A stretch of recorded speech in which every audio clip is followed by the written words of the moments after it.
ఎవరైనా సరే ఇప్పుడు లోకేష్ ని తీసుకొచ్చి డిప్యూటీ సీఎం చేయండి అని హఠాత్తుగా చెప్పడంలో అంటే సహజంగా మధు గారు చెప్పినట్లు చంద్రబాబు నాయుడు ఏ నిర్ణయం అయినా సరే ఒక చిన్న స్కూప్ బయటకు వదలడం ప్రజాభిప్రాయం ప్రకారం చేస్తున్నాం అనేటువంటి చేయడం చేస్తూ ఉండొచ్చు.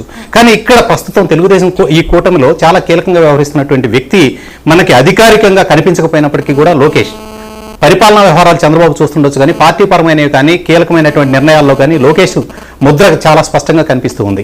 రేపు అక్కడ ఉన్నటువంటి పోలిట్ బ్యూరోలో కూడా యువత రంగాన్ని తీసుకురావాలి, ఇప్పుడు ఉన్నటువంటి సీనియర్లు 70 ఏళ్ల పైబట్టిన అందరినీ కూడా మార్చేయాలి అనేటువంటి ఒక నిర్ణయం, కీలకమైనటువంటి నిర్ణయం తీసుకున్నారు. మనం ఎన్నికల తర్వాత గమనించినట్లయితే బుద్ధా వెంకన్న చాలా ఆశించాడు, లేకపోతే వర్మ చాలా ఆశించాడు, వీళ్ళందరికీ ఎలాంటి ప్రాధాన్యతలు దక్కలేదు. ఈ రోజు వీళ్ళందరూ కూడా లోకేష్ వైపు నుంచి తమ ప్రాధాన్యతను పెంచుకునేటువంటి ప్రయత్నంలో భాగంగా ఈ రోజు లోకేష్ ని డిప్యూటీ సీఎం చేయాలి అనేటువంటిది.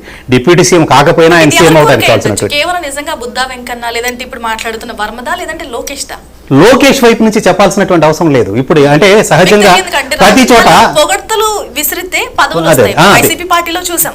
తెలుగుదేశం పార్టీ అయినా వైసీపీ అయినా రాజకీయ పార్టీ పేరు తీసి పక్కన పెట్టేసండి. ఏ పార్టీలో అయినా సరే నాయకుడికి అనుచరగణంగా ఒక ఐడెంటిటీని తెచ్చుకోవడం అనేది ఉంటుంది. ప్రతి మనిషిలో ఐడెంటిటీ క్రైసిస్ ఉంటుంది. అందులో భాగంగానే ఈ రోజున బుద్ధా వెంకన్న లోకేష్ టీ కోటరీలోకి చేరాలనేటువంటి తాపత్రయం కనిపిస్తూ ఉంటుంది, లేదా వర్మకే అదే కనిపిస్తూ ఉంటుంది. రేపటి రోజు అంటే భావి సీఎంగా తెలుగుదేశం వర్గాలు నమ్ముతూ ఉన్నాయి ఈ రోజుకి.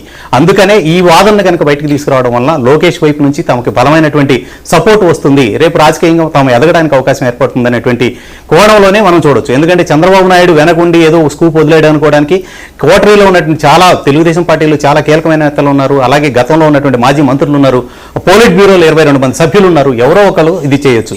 కానీ ఎలాంటి ప్రాధాన్యత లేకుండా రాజకీయంగా ఎన్నికలు అయిపోయి అధికారం వచ్చిన తర్వాత కూడా ఎలాంటి ప్రాధాన్యత లేకుండా పక్కన ఉన్నటువంటి ఈ నాయకుల నుంచి ఆ వాయిస్ వినిపించడం అనుకున్నటువంటి కారణం లోకేష్ దృష్టిలో వాళ్ళు హీరోలు కావాలి, అందుకోసం జరుగుతున్నటువంటి ప్రయత్నం అనేటువంటిది నా అభిప్రాయం.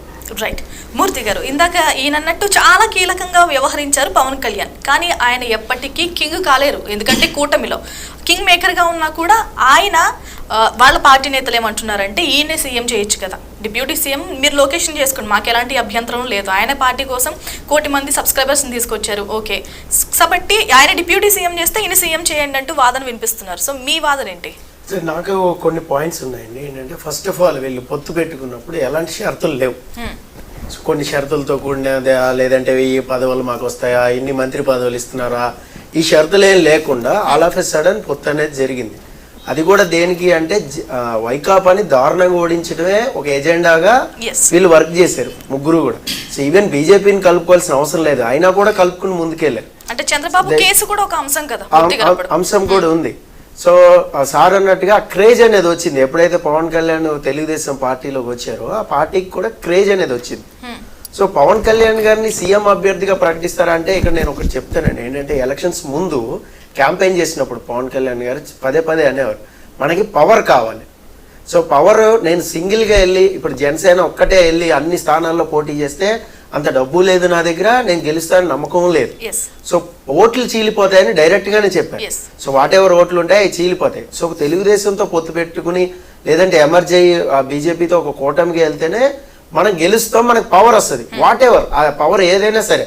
ఇప్పుడు ఆయన డిప్యూటీ సీఎం కావాలని అడగల, సో ఇలాగా పార్టీ ఎమర్జ్ అయ్యేటప్పుడు ఏం షరతులు ఏం పెట్టుకోవాలా. సో అక్కడ ఏంటంటే స్వచ్ఛందంగా ఆహ్వానించారు వాళ్ళు తెలుగుదేశం వాళ్ళు. సో జనసేనకి ఏదైతే ఒకటి ఇవ్వాలో రెస్పెక్టబుల్గా ఆ పదవులు కూడా ఇచ్చారు.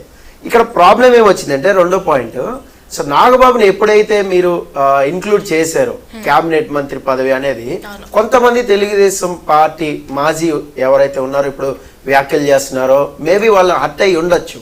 వాళ్ళకి పార్టీ టికెట్ ఇవ్వాల, జనసేన తరఫున వాళ్ళు క్యాంపెయిన్ చేసి గెలిచేలా చేశారు, పార్టీ త్యాగం చేసి త్యాగం చేశారు. ఇప్పుడు మాట్లాడేది కూడా కొంతమంది కార్యకర్తలే మాట్లాడుతున్నారు. సో ఇందులో కూడా ఇంకొక పాయింట్ చెప్తాను నేను. ఏంటంటే కోవర్ట్స్ ఉండొచ్చు, సోషల్ మీడియాలో ప్రచారం చేసేవాళ్ళు. ఇప్పుడు జనసేన కోవర్ట్స్ ఉండొచ్చు, వైకాపా కోవర్ట్స్ కూడా ఉండొచ్చు, ట్రోల్ చేసేవాళ్ళు కానీ అది కానీ. సో మీకు లోకేష్ బాబుని సీఎం చేయాలి అదే అని. అయితే ఏంటంటే ఇక్కడ లోకేష్ గారికి ఎంతవరకు అర్హత ఉంది డిప్యూటీ సీఎం కింద చేసేంత అర్హత ఎంతవరకు ఉందనేది కూడా ఒక క్వశ్చన్ ఉంది. ఎమ్మెల్యేగా గెలవనప్పుడే ఆయన మినిస్ట్రీ చేశారు. ఇప్పుడు కూడా అర్హత లేకపోయినా డిప్యూటీ సీఎం చేయొచ్చు, ఎందుకంటే తండ్రి చేతిలో పదవి. అదే నేను అంటుంది. ఇప్పుడు ఆయనకి ఎంతవరకు అర్హత ఉంది అనేది కూడా అంశం డిబేట్ చేయాల్సిన అంశమే. ఇప్పుడు పార్టీని జనసేన పార్టీని ఒక పార్టీని తెచ్చుకుని ఎమర్జ్ చేసినప్పుడు సో ఇన్ని సంవత్సరాలు మేము కొలాబరేట్ గా ఉంటాము, లేదంటే మేము విడిపోతే ప్రధాన ప్రతిపక్షమే అవుతుంది, అందులో డౌటే లేదు. అయితే ఎంతవరకు ఇది ముందుకు తీసుకెళ్తారు, ఎన్ని హోదాలు ఇస్తున్నారు, మనకి ఎంత మినిస్టర్ ఇస్తున్నారు అనేది ఎక్కడ కూడా వాళ్ళు ముందస్తుగా అనుకోలే. సో ఇప్పుడు all of A sudden deputy CM కింద తీసి లోకేష్ ని పెట్టారు డిప్యూటీ సీఎం కింద అంటే ఖచ్చితంగా అది డిబేటబుల్ అంశమే అవుతుంది. అది ఖచ్చితంగా జనసేన పార్టీలో ఎవరైతే పవన్ కళ్యాణ్ నమ్ముకుని కొంతమంది ట్రావెల్ అయితే ఉన్నారో వాళ్ళు కూడా అబ్జెక్ట్ చేస్తారు, డౌటే లేదు. సో ఎందుకంటే మా పార్టీ అధినేత ఒక కీలకమైన పదవిలో ఉంటే వాళ్ళకు కూడా రేపు పొద్దున ఆ పదవులు అనేది వస్తాయి, ఏదైనా హోదా ఏదైతే ఉందో అది కూడా వాళ్ళు లబ్ధి పొందుతారు. సో ఇప్పుడు ఆల్ ఆఫ్ సడన్ మీరు చంద్రబాబు అనౌన్స్ చేయకుండా అసలు ఎవరు కూడా అనౌన్స్ చేయాలి, ఇదంతా కూడా సోషల్ మీడియాలో 2-3 రోజుల నుంచి వస్తుంది. సో అన్నట్టుగా వర్మ గారు మాట్లాడింది కానీ, సో మొన్న ఎన్టీఆర్ ఘాట్ దగ్గర కొంతమంది టీడీపీ ఎమ్మెల్యేలు కూడా లోకేష్ బాబుకి సపోర్టింగ్ కార్యకర్తలు అందరూ కూడా ఇలాగే మాట్లాడారు అని ఇవన్నీ వదంతులే వస్తున్నాయి. సో ఎక్కడా కూడా మనకి బలంగా వినిపించిన వాదన అయితే లేదు, డిప్యూటీ సీఎం గా లోకేష్ బాబుని అనౌన్స్ చేస్తారు అనేది ఎక్కడా కూడా లేదు. అయితే చాలా వ్యూహాలు ఉంటాయి, మీకు తెలిసింది చంద్రబాబు నాయుడు సార్ అన్నట్లుగా. సో వ్యూహాలు అంటే ఇలా ఒక 2-3 గాసిప్స్ అలా క్రియేట్ చేసి సోషల్ మీడియాలో ఏమనుకుంటున్నారు, రెస్పాన్స్ ఎలా, ఇప్పుడు సినిమాకి ఒక టైటిల్ పెడతాం మనం, ఆ టైటిల్ కరెక్ట్ గా ఉంటుందా లేదా అని ముందే లీకేజ్ ఇస్తూ ఉంటారు. సో అలాగే ఏమన్నా ఇది మేబీ లీకేజ్ లాగా ఏమన్నా జనాల అభిప్రాయం కానీ జనసేన వాళ్ళు ఏమనుకుంటున్నారు, సో వాళ్ళ పార్టీ అభ్యర్థులు ఏమనుకుంటున్నారు, ఇది కూడా అయ్యి ఉండొచ్చు మేబీ. సో మూర్తిగా అన్నట్టు పదవులు ఆశించరు పవన్ కళ్యాణ్, కానీ పదవి పార్టీకి చాలా అవసరం కదా. అసలు ఆయన పదవులు ఆశించారని మీరు ఎట్లా అంటారు? చాలా సందర్భాల్లో పవన్ చెప్పారు, లేదంటే తీసుకుని ఉంటే అవకాశం ఉంది నాకు చాలా సార్లు తీసుకోలేదని. ఆశించకుండా ఉండింటే డిప్యూటీ సీఎం వద్దనాలి, నేను అవుట్ సైడ్ మద్దతు ఇస్తానని చెప్పాలి. గతంలోనే ఎన్డీఏ ప్రభుత్వానికి చంద్రబాబు నాయుడు అవుట్ సైడ్ మద్దతు ఇచ్చారు, కాంగ్రెస్ కు అవుట్ సైడ్ మద్దతు ఇచ్చారు. ఫ్యాన్స్ రాజకీయాల్లో ఫ్యాన్స్ అవన్నీ కూడా గెలిచేంత వరకే. నేను చెప్పేది అలా కాదండి, 100% స్ట్రైక్ రేట్ వచ్చినటువంటి పార్టీ అసలు ఎలా ఉండాలి, ఏ విధంగా ఉండాలి, ఎవరికి తగ్గకుండా ఉండాలి, ఇండివిజువల్ గా ఉండాలి. యాక్చువల్ గా చెప్పాలంటే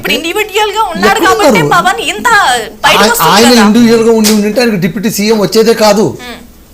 ఆయన చంద్రబాబు నాయుడుతో అంటకాగారు కాబట్టి చంద్రబాబు నాయుడిని జీ హుజూర్ అన్నారు కాబట్టి ఆయన పైకి మీరు ఇంకొక విషయం చెప్తాను, డిప్యూటీ సీఎం ఇచ్చింది ఇంకోటి రాజ్యాంగబద్ధంగా డిప్యూటీ సీఎం అనేదే లేదు, అసలు మంత్రి పదవులు మాత్రమే ఉండేది.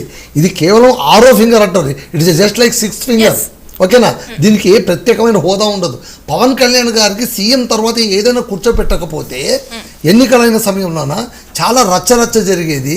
అప్పుడే కూటమింటూ ఒకటి క్రియేట్ అయ్యింది కాబట్టి ఆ వ్యవహారంగా డిప్యూటీ సీఎం చేసి కూర్చోబెట్టారు. అలా చూసుకుంటే గత ప్రభుత్వంలోన 5 డిప్యూటీ సీఎంలు ఉన్నారు, 5 మంది ఉన్నారు. దానికి ఏం విలువ ఉంటుందండి? పవన్ కళ్యాణ్ విలువ ఉంది కానీ పవన్ కళ్యాణ్ విలువ ఉంది కానీ డిప్యూటీ సీఎం లేదు.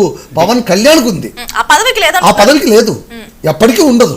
డిప్యూటీ అనేది అలంకారంగా చెప్పుకోవడానికి సీఎం తర్వాత